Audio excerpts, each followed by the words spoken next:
కూల్గా ఉంటుందని రోజుకు 4-5 ఐస్ క్రీములు తింటున్నారా? ఎస్, ఐస్ క్రీమ్ చల్లగా ఉంటుంది కాబట్టి నోట్లో వేసుకోగానే మనకు చల్లగా అనిపిస్తుంది. ఇది ఒక టెంపరరీ ఫీలింగ్ మాత్రమే. ఐస్ క్రీమ్ తిన్నంత మాత్రాన మన బాడీ టెంపరేచర్ లో చేంజ్ ఉండదు. మన బ్రెయిన్ లోని హైపోథాలమస్ బాడీ టెంపరేచర్స్ ని రెగ్యులేట్ చేస్తుంది.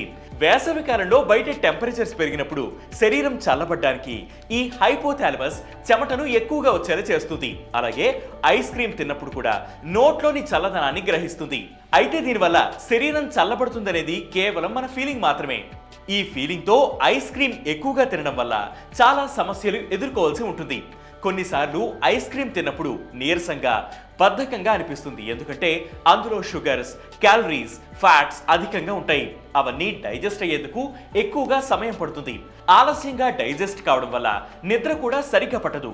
ఊబకాయం, గుండె జబ్బులు వచ్చే ప్రమాదం కూడా పెరుగుతుంది. ఐస్ క్రీమ్ లో రిఫైన్డ్ కార్బోహైడ్రేట్లు అధికంగా ఉంటాయి. ఫలితంగా పొట్ట దగ్గర కొవ్వు పేరుకుపోతుంది. రక్తంలో చెడు కొలెస్ట్రాల్ పేరుకుపోతుంది. అధిక రక్తపోటు, అధిక బరువు సమస్యలు వస్తాయి.